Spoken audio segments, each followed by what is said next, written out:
back for season 2 of the Resurgence. Episode 1, we got the great Miss Chrissy in the building. What's good? My name is Chrissy. This is makeup on my shirt. Do not try to drag me because I pulled my shirt over my head after I put my makeup on, so don't try to drag me. This is makeup on my shirt, not sweat. Thank you. Right, okay. Got that out the way. We can't even notice it. I just want to make sure. No, I just want to make sure because, you know, people will nitpick these days. So I just want to make sure that was put out. All right, cool. Now that's out the way. Tell the people a little more about yourself. Okay. Well, my name is Chrissy. I'm a blogger, event planner. I got my start. Can I talk about how I started, or do you want to? Nah, for sure. Okay. All right. So. A little bit about me. A lot of people don't know this, but I got my start on like Snapchat. I was doing rants at first. Like, that's where it came from. I was just being funny on Snapchat. And then everybody kept saying, you know, you need to make a YouTube. You need to make a YouTube because you're funny and you would get a lot of views and shit. So, ooh, my bad. Can I cuss? No, go ahead. Oh, okay. Yeah, I didn't. I'm sorry. Okay, so they were like, you would get a lot of views because you're funny. So that's how it started with my YouTube. And about a year and a half ago, I did my first interview with my friend Marvin, also known as Marv P. Shout out Marv P. But I did my first interview with him at an event called Fuse Fest by Teens with a Purpose, which is another organization that I still am a part of, used to be a part of. But yeah, it's like a music festival, and I did an interview with him. And that's how I kind of got into doing interviews and covering music. So from there, I built my blog website. And at first, I was just covering my friends because I have a lot of friends that make music, and I thought their music was really dope, but nobody was really covering their music. Right. So I took it upon myself to do it. And from there, it just went from my friends to just other underground artists or local artists that I felt were dope, but wasn't necessarily getting the publicity that I felt that they deserved. So right. Yeah, that's interesting. How I started. Yeah.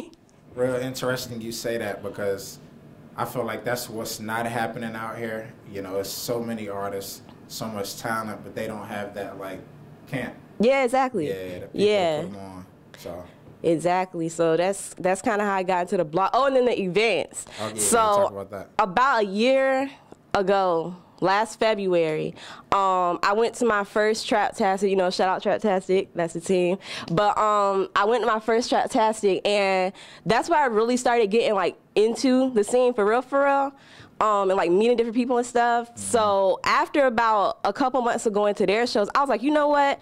I'm gonna do it myself. I'm gonna try to do shows too. So I did my first show last June, and from there I just like kept doing it, and yeah. So that's where we're at now. Oh, okay. So yeah, where are you from?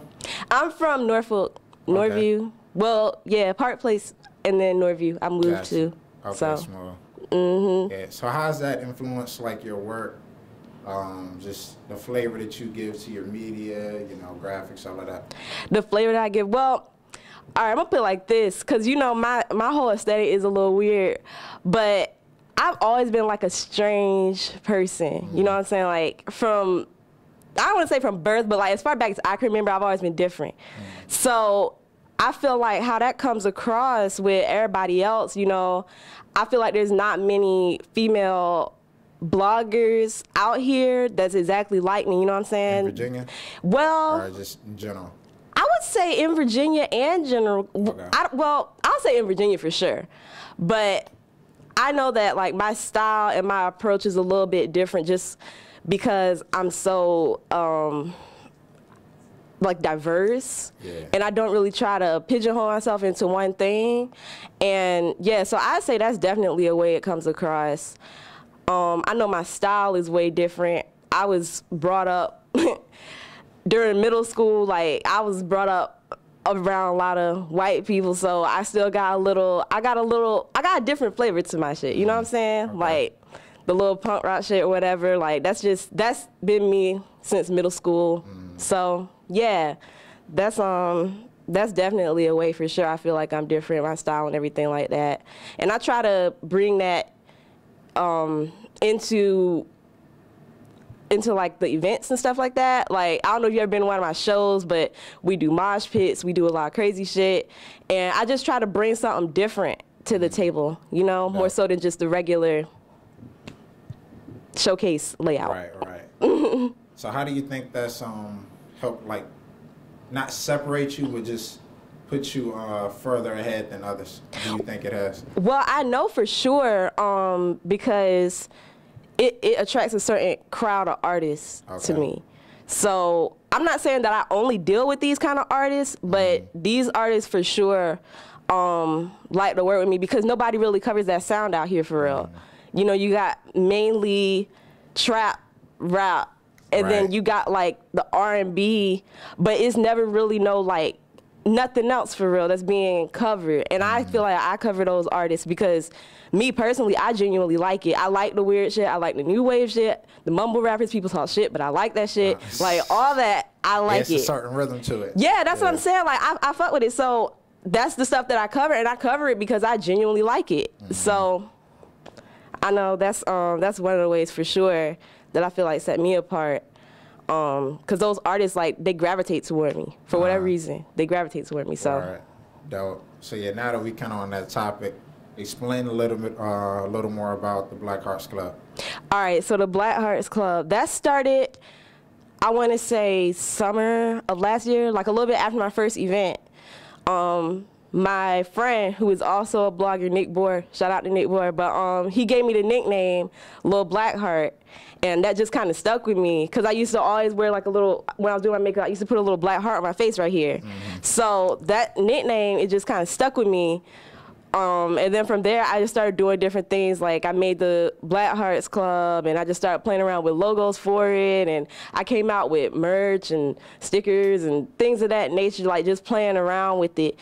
But basically what it is that's my team, you know. We put together, that's what I just decided to put over the whole brand, I guess, like the name I decided to give it. Okay. So that includes the events, the website. I changed the name of the website because it used to be heymixchrissy.com, but it's now blackheartsclub.com. Okay. Yeah, because I'm not the only one contributing to it no more. Gotcha. So I wanted to give it just a brand name so that we can all be underneath the brand, more so than just. Instead of just. Word, that's smart. Yeah, so you know, that's a great segue into the next topic I want to get into is collaborations. Collabs. Yeah. So you say you have people working like kind of under you, like blogging? Not under me. Yeah, they work with me. With you. But okay. Yes, I have. So we're starting a podcast, and the people that I have selected for the podcast. Shout out to all of my team members. But it's Marissa, CJ, Blessing, myself. Nisha, and then I got Jasmine and Ariel that also helped me with my events and stuff too. Oh, and Cuddy. But yes, those are the main girls that I work with, and I try to keep everything female led because you know this is like a really male dominated thing. Like it's a real male dominated industry, and I want people to see more females doing it. Yeah. So I choose to keep my team only females. Majority, that's dope. Yeah, and the females that I chose, they just happen to be my friends, but all of my friends, they were already doing their own thing anyway. Okay. So I was like, okay, let's just, instead of all of us running around doing our own things, let's just like bring it all together and we can build something, you know what I'm saying? Like everyone still does their own thing, but I'm saying we could all put our talents into one bucket and then like you know what I'm saying? Like we could make something out of that. Right. So yeah, that's kind of how that came along. Marissa, she does most of the groundwork regarding the podcast. Okay. I had the idea for it, but she really kind of, like we had the group chat and everybody was trying to put in ideas, and I noticed Marissa was just putting in like paragraphs. So I'm like, you know what? I'm gonna put you in charge of the podcast because personally I don't know what the fuck I'm doing. I know what I want it to be like, but you know more of the intricacies and the details of how things should flow. Yeah. Because all I did was listen to a couple of No Jumper interviews and Queen Radio and say, hey, you know what? Let's do a show like this. Right. But she has the idea for the flow and everything. So, and I thought that was really dope. So I was like, I'm going to just let you do that. You know, I'll let you do your thing with that. Yeah. CJ, that's my sister. She does art, but she also helps me with my events. Jasmine helps me with my events. Blessing, she does her YouTube thing. She also helps with my events also. Ariel, she's just a smart one. So she just like, you know, she got a perspective on things that I feel like is really interesting. So who else did I forget? Oh, Cuddy, she does a lot. But what I want to help her with is her hosting, because I feel like she's a really good event host. So I'm gonna just let her host the events. Because, you know, when we at the events, I can't do everything. So I have no problem stepping back. If I see that somebody is good at what they're doing, I'll let them do them. Right, so there we dope. go. And that's real cool of you, because it's like a lot of people would just, I'm trying to have my hands in everything. Mm-hmm. No, I have no problem stepping back. Yeah. Yeah, because one thing about it, it's stressful. Like, it's a good stress, but it's better when you got people around you that can do it and that you can trust doing it. Right. And you know they're good at what they do, so you don't have to worry about it. Word. So I have no problem letting them do their thing. And they're all very good. So. Right. Yeah, that's special. I feel like, you know, I don't think I've ever heard of that, especially out here, like a female-led media brand. Yeah. Yeah, I want to interview all of y'all or do some type of special.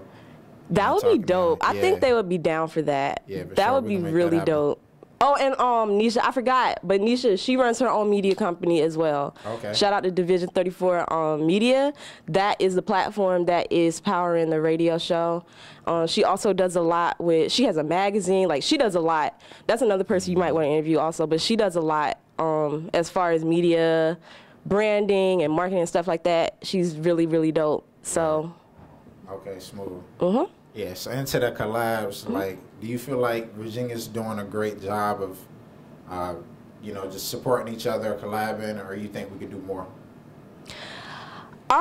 Do I feel like they do a good job collabing and supporting each other? Yes and no. Honestly, yes and no. Because I feel like in the past, like, because I've been watching the scene for a minute. I ain't been involved in it, but for like 2 years. But I've been watching it for a while. And I can say, since I was like 14, 13. Oh, wow, okay. Yeah, because like I was saying, my friends made music. And the organization I was telling you about, Teens with a Purpose, like, it was like a camp, and our counselors were making music. So they were like 25 at the time when I was that age. So we were seeing a lot of local artists, and local artists would come through and teach classes and stuff. So I've been hip to a lot of these artists like Billy Mercury and all that. I've known about these people, Intellect, and all of them for a while. But I can say that it's way more cohesive than it was maybe like 5 years ago. But we still got a long way to go as far as people not being so shady toward each other. You know what I'm saying? Like, and that's another thing that I learned within the scene. It's a lot of shady people. But I say overall, we are making progress. Because, you know, 5 years ago, we didn't have like an EDL Fest. We didn't have these different shows, and every weekend, now you got a pop-up shop here, showcase here, this, that. We didn't have that 5 years ago, at least not to my knowledge. So I feel like it has come a long way, but we do have a long way to go still. So.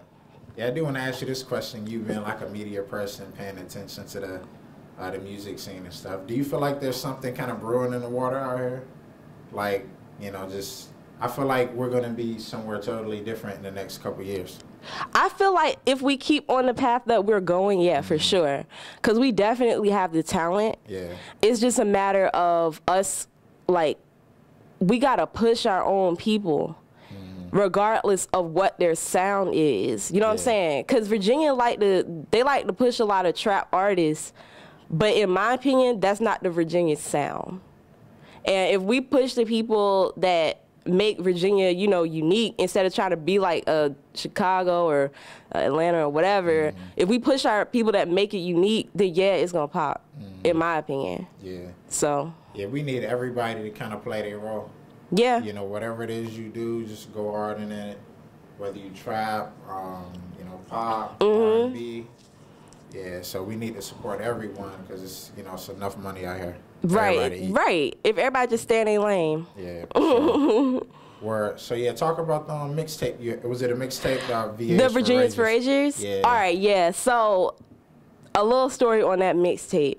So initially, that was supposed to be a mixtape that I was going to drop on my birthday. It was going to be the Happy Birthday Lil Blackheart mixtape. Oh, dope. Right, but everything wasn't in place in time enough. So I was like, you know, we gonna wait because I don't want to put out like half-ass shit. So I wanted to make sure everything was right and perfect, and that didn't happen until my birthday was in November. The tape didn't come out until like I don't think January, or maybe. So that was just like a big compilation project. I had a lot of people that I had asked to be a part of it because those were some of my favorite artists. Like I had asked Breeze, CEO, I had asked Zero, I had asked a couple people, and they sent me exclusive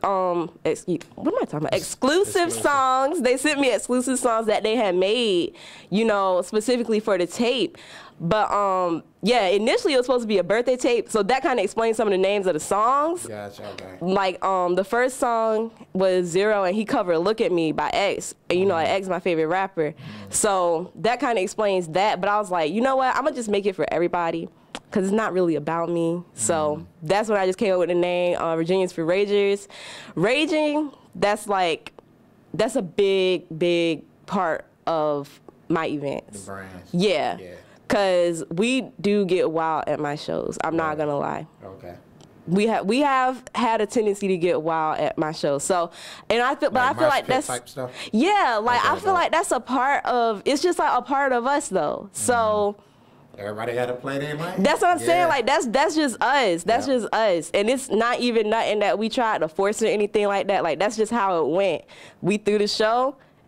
That's the type of crowd we got, so that's what we do. But I like it like that, though, because I feel like when people come to a show, they expect a certain amount of litness, and I wanted to stay that way, because that way I got to hold myself to that standard. Yeah. You know what I'm saying? So. Exactly. Okay, yeah, speaking of parties, events, and stuff, I see on your gram you do a good job of, like, getting out, hitting events and stuff. So how has that, like, helped you in terms of your networking and just really growing the brand? That's helped a lot. Okay, so I'm not even gonna lie to you. I was not going out like this 2 years ago.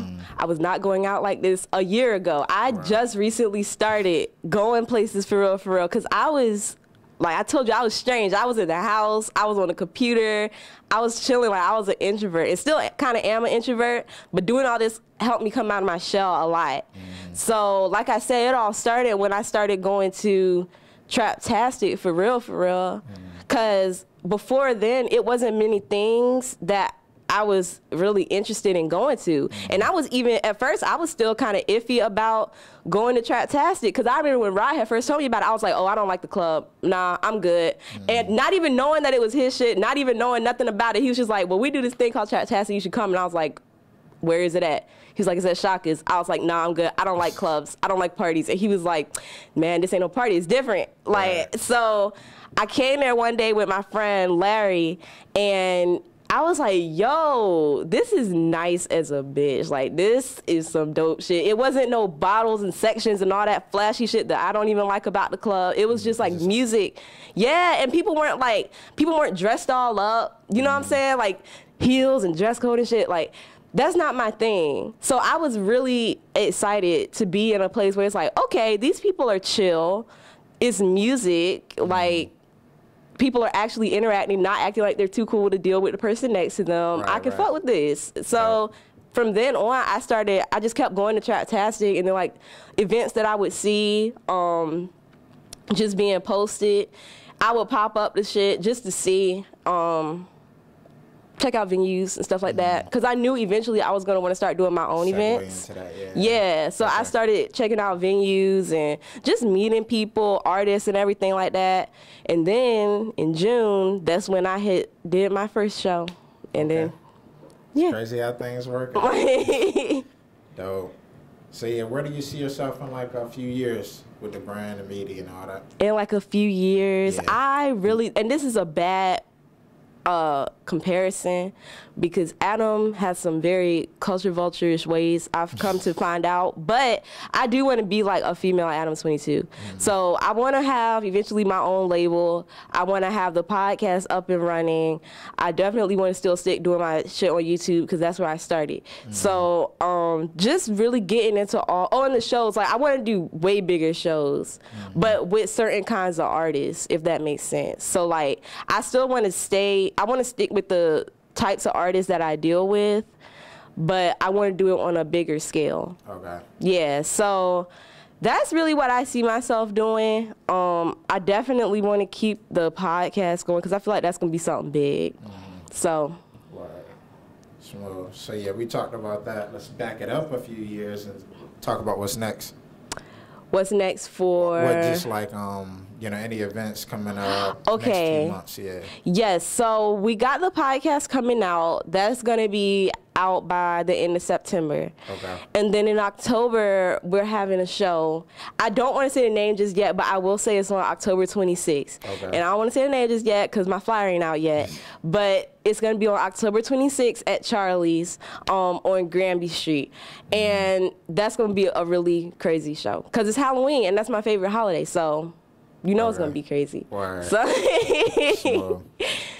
Dope. So, do you see yourself doing any more, like, music collab tapes? Oh, yeah. Virginia Resurgence 2 is coming out. It's coming out. Soon. So, okay. yeah, it's coming out. So, like, soon. I want to keep doing Virginia's Resurgence, though, because I like putting together the tapes, for real. Like, I like the fact that it's everybody on one project, and I can show my followers some of the people that I like and everything like that. Like, I like the whole idea of doing projects like that. It's just a matter of getting everything together, and like the mixing and all that stuff. It takes time. And I will say that has not been a project that has been put on the forefront right now at this time, but it will be coming out soon. Word, okay. It will be coming out. We definitely got to have parts Tidewater Waves. Yes, please, please. Or something. Yes, okay. Absolutely. Nice. Yeah. So you have a very outgoing personality. I did see the post that you made. Like, was it a couple weeks ago?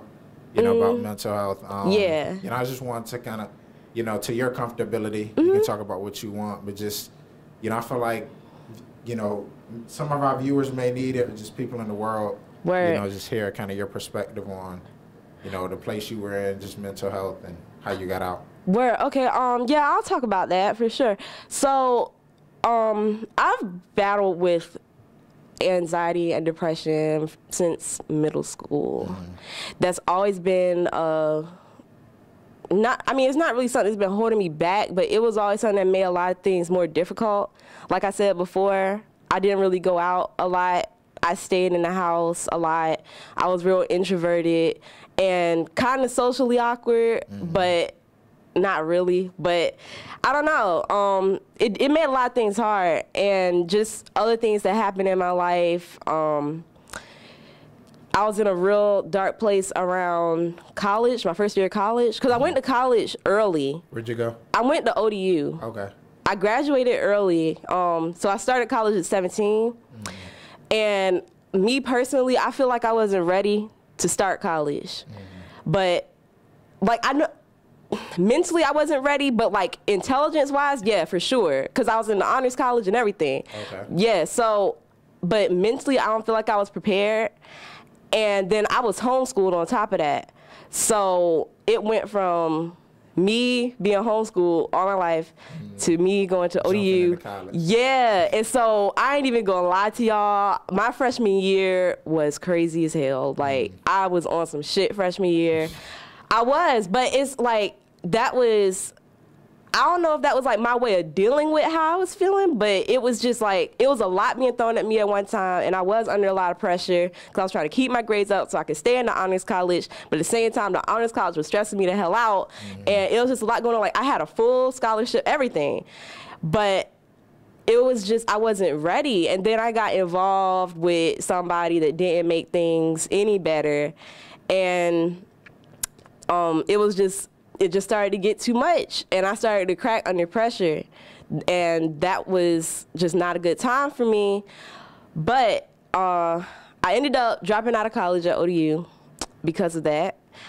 Went to TCC for a couple years, and then I just found out college just wasn't for me. And that's another thing I want to say too. Like, people will try to make it to the point where it's like, if you're not in college, that you're not really on shit or you're not doing shit. And I don't feel that way, because college is not for everybody. Yeah, you know what I'm saying? It's not for everybody. So you got to find your own way in life. Like, you got to do what makes you happy. Because if you're not doing what makes you happy, then why are you doing it at all? Right. You got to go to bed with yourself at the end of the night. So you got to do what makes you happy. And I found out that that wasn't for me. Like, granted, I did learn a lot in college. I learned a lot of lessons, but it just wasn't for me at that time. So ended up dropping out of TCC, and then I was just at like a standstill for a while. Like I said, the years 2015, 2016 was just like a blur for me, because I was just living so reckless, because I didn't really care. Like, I didn't care what happened to me. I didn't care about nothing for real.